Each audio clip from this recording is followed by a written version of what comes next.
I'm not scared of any threats from a housewife like you who has no job and no parents. That's right, you can't do anything with a pile of trash because it's just trash. I get how you feel now. I'm moving out of this house. Well, now you're homeless. Good luck being homeless.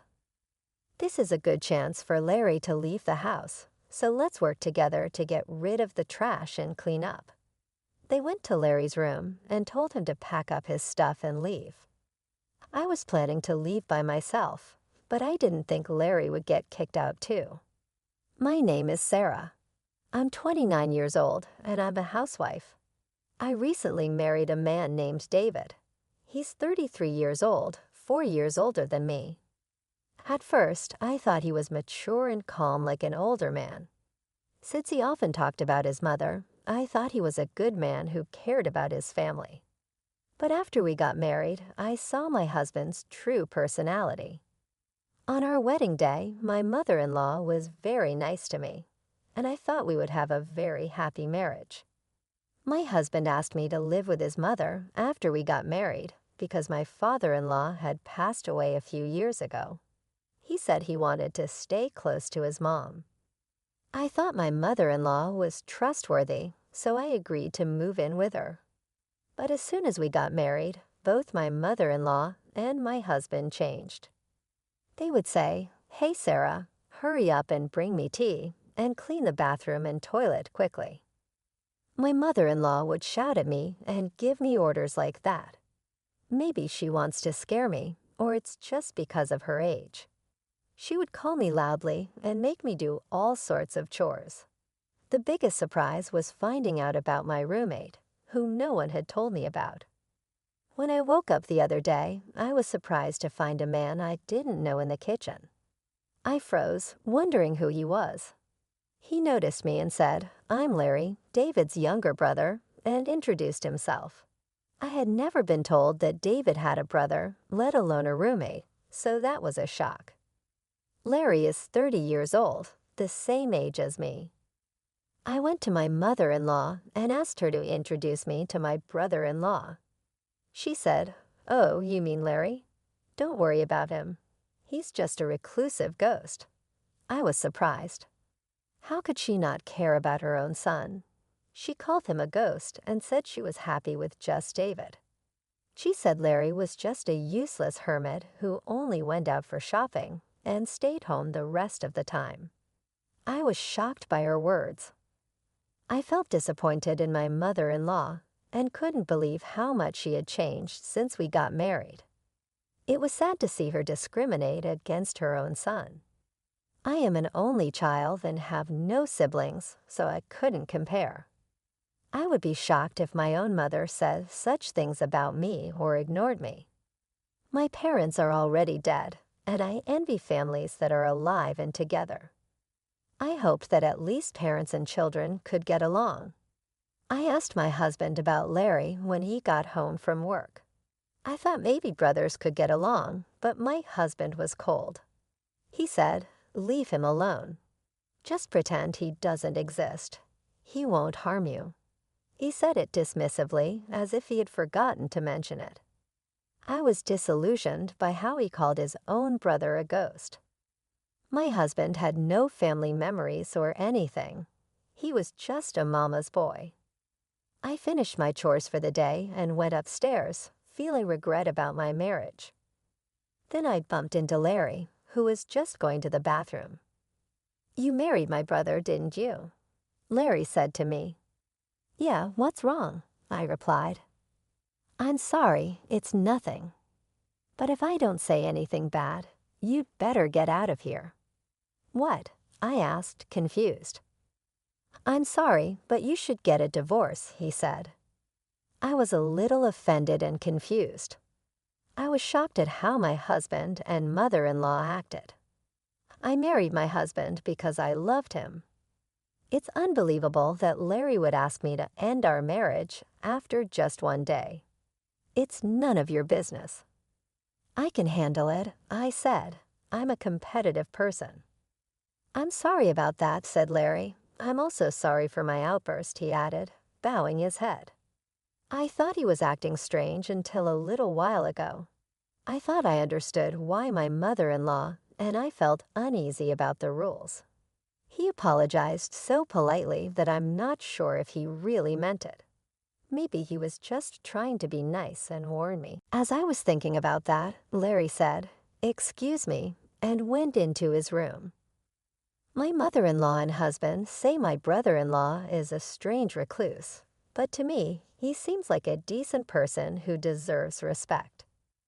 The next day, while I was putting breakfast on the table, Larry came down to get a drink. I said, "Good morning, Larry. Why don't you join us for breakfast?" "Good morning, Sarah." "Thank you for asking," Larry replied, glancing at his mother. "I'm not eating breakfast with him."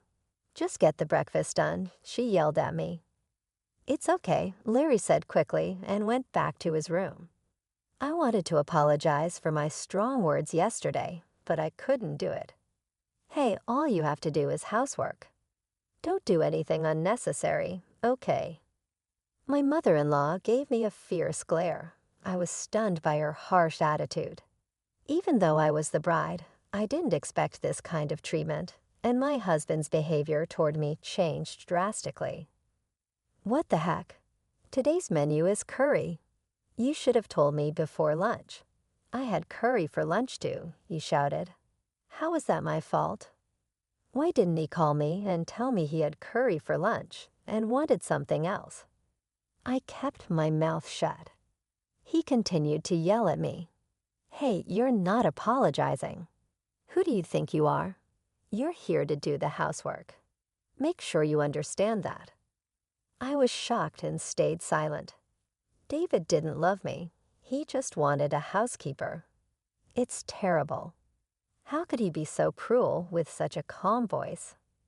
They didn't care about me.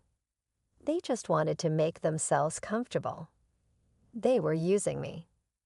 Seeing them giggling and watching TV in the living room, I walked upstairs. As soon as I got upstairs, I burst into tears. Then a hand gently offered me a handkerchief. "I still think you should leave," said a familiar voice. I looked up, and it was Larry. "I'm sorry. I'm so sorry," he said. I wiped my tears in a hurry. "I'm sorry I used your handkerchief." "No, I gave it to you because I wanted you to use it," Larry said. I heard what my brother and mother said. I knew it.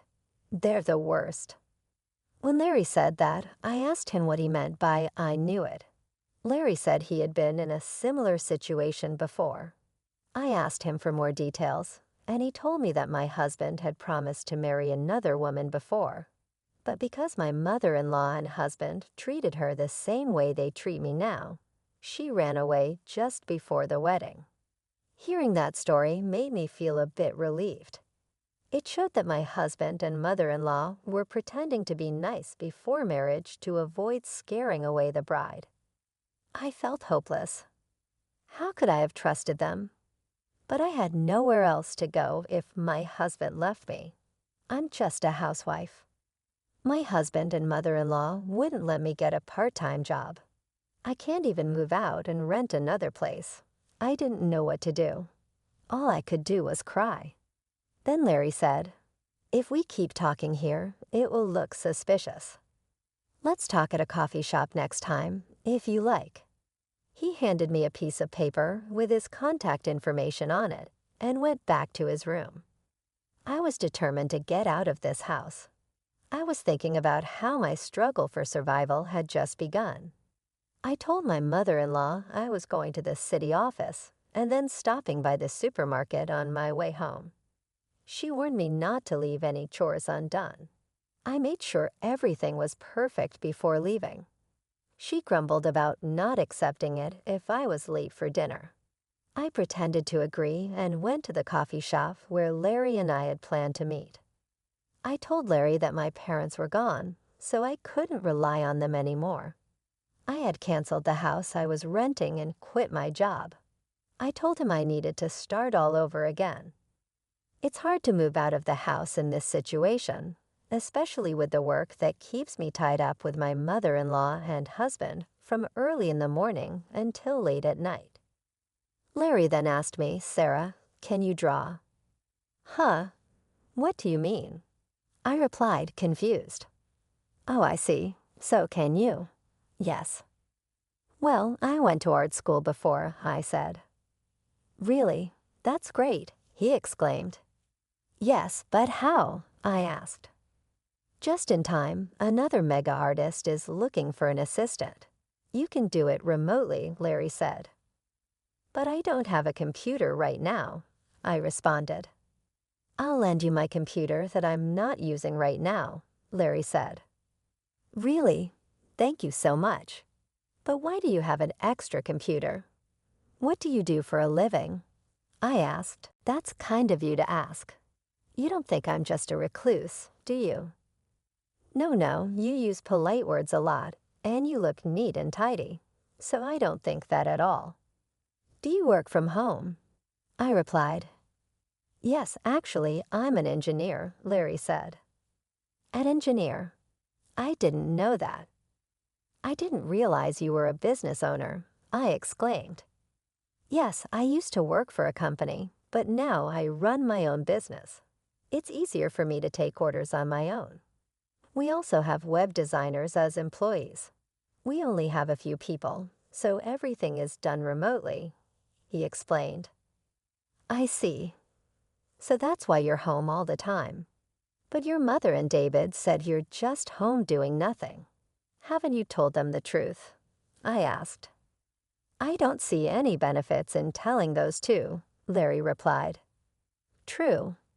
But if you're such a good manager, why don't you just leave that house?" I wondered. Larry then shared his thoughts with me for the first time. "Let's not talk about me. I need to introduce you to the manga artist," he said. Larry made a phone call right away, and soon a remote interview was set up for me. I was going to have an interview with the manga artist on Wednesday. My mother-in-law usually had lessons, after which she would go out with other participants, so I could do the remote interview then. I seemed to make a good impression in the interview and got hired immediately. Considering my situation, they said they would send the hiring documents in an envelope addressed to Larry, so I was all set for the job. Next, we needed to find a place for me to stay. "I have a friend who works for a real estate agency. He can give you a good deal," Larry told me. "Who is this guy?" "He seems to have all kinds of resources." Our search for a new place to stay went well, and we were able to sign a contract for a place that met my needs. Just when everything was starting to go smoothly, I had a fight with my husband one day. "Hey, where's dinner?" My husband woke me up while I was sleeping in the bedroom. He was a bit drunk, like he had just come home from drinking. "Dinner? It's midnight. Besides, you said you didn't want to eat because you were going out for drinks," I said. "Shut up. The king is home, and you don't even get up to greet him. Now you say you didn't make dinner. You're a bad wife, so useless." His words made me really angry. "Do you have any idea how hard I've been working with your mother for you? How can you act so superior to me?"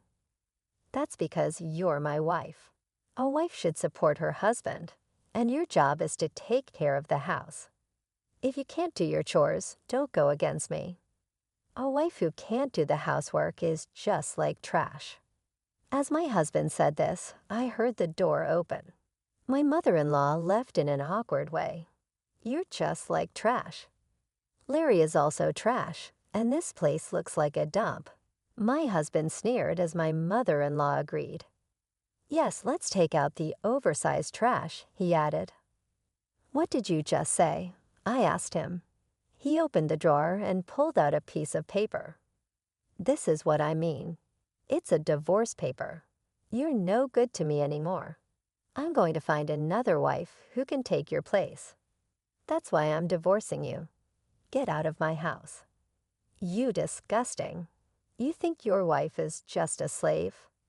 The best wife is one who acts like a housekeeper.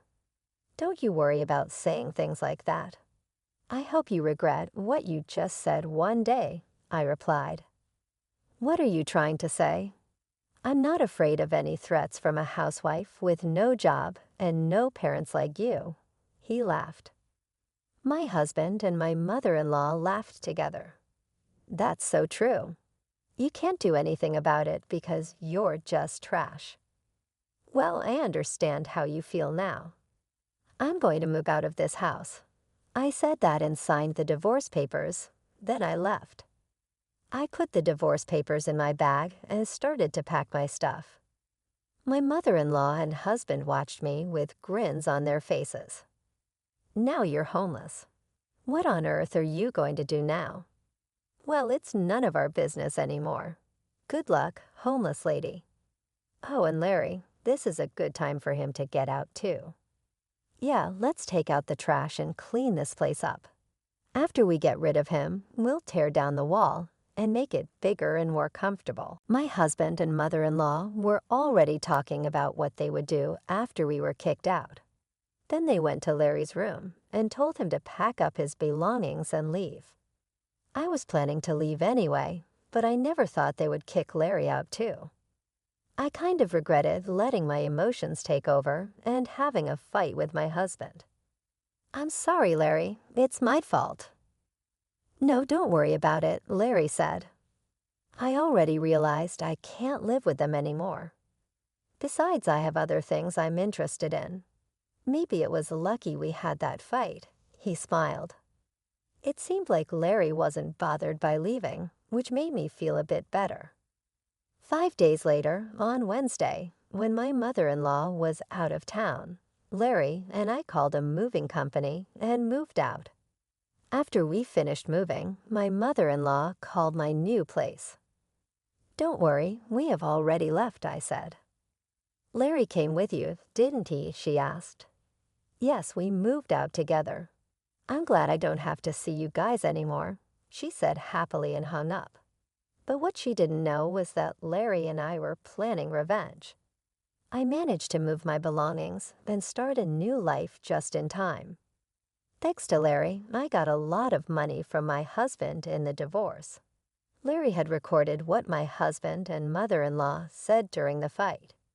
Their words were considered harassment, which helped prove the divorce was my husband and mother-in-law's fault. I was able to claim a lot of money as revenge on my husband. Larry's friend, a lawyer, helped me get the alimony. My husband was shocked and accepted the payment. I was really grateful for Larry's help and decided not to mention it anymore. A few days later, I got a lot of phone calls from my ex-mother-in-law. It felt like a demon knocking at my door. I realized I had forgotten to block her number, so I had no choice but to answer the phone. "Sarah, where are you?" she demanded. "There's no way I'll tell you that. We're strangers now," I replied. "Please don't say that," she begged. "I'm calling because, where is Larry?" she asked. "Huh? Why are you asking about Larry?" I replied. "I'm looking for him, but I can't reach him anymore," she said. "That's too bad. Maybe he doesn't like you anymore," I said, trying to provoke her. Then someone else took the phone. "Don't be silly. You two moved out together. You must know where he is. You're a bunch of jerks." I did know where Larry was, but I wasn't going to tell them. "I'm afraid I don't know." "You'll have to find him yourself," I said. "Where the heck are you anyway? You don't have a home, a job, or a place to live. If you're willing to beg, I might let you come back, but you'd have to be my housekeeper," she said. "Who's coming back to you?"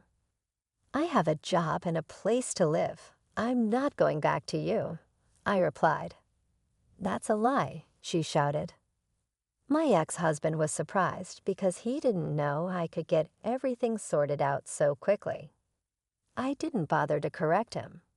"Please don't call me again. If you call me or come near me, I'll call the police," I said, and then hung up the phone. I blocked my mother-in-law's number right away. I had already blocked my ex-husband's number. They were so panicked because they had just realized something important. They thought my father-in-law had left them a lot of money, but it was Larry who had been sending money to his mother's account every month. My mother-in-law thought Larry was just a lazy person with no job. They couldn't believe that the bank had divided my father-in-law's inheritance. When Larry was kicked out of the house, he stopped sending money. That's why there were no more transfers at the expected time. They must have finally realized who had been providing the money, but it was too late. Larry had already cut ties with his mother and brother. My ex-husband had no money to pay alimony, and my ex-mother-in-law was living off the money Larry sent every month. If the money stops coming in, she's going to be in a lot of trouble. Well, they both got what they deserved. I don't feel sorry for them at all. By the way, Larry bought a nice apartment in New York and is living there comfortably. Why is he so rich? Why did he send money to his parents and stay there all those years? It's because he made a promise to his father. Unlike his mother, Larry's father loved him a lot. Even though his mother and brother treated him badly, he stayed because of his father's wish. His father told Larry, "You may not like your mother and brother, but they are important family members to me. So after I pass away, please take care of them too." To keep his promise to his father, even though he was bullied, Larry secretly sent money to support his mother and brother. It's terrible that his mother and brother, who kicked out such a kind-hearted person like Larry without knowing the truth, are the worst. I met Larry once after we moved out. He said he had made a promise to his father, and I agree with him. I hope he can move on. I was feeling hopeless after being tricked by my husband, but luckily, Larry saved me. I believe he is an important person in my life, and I wish him happiness. 2 years later, Larry asked me to marry him. He proposed to me, but that's another story. It's horrible how a nice person can change so much after getting married. That's a marriage scam, isn't it? I'm glad my brother-in-law is a very reliable person, and now I'm married to him. Anyway, I overcame the obstacles and feel relieved that happiness is finally in my hands.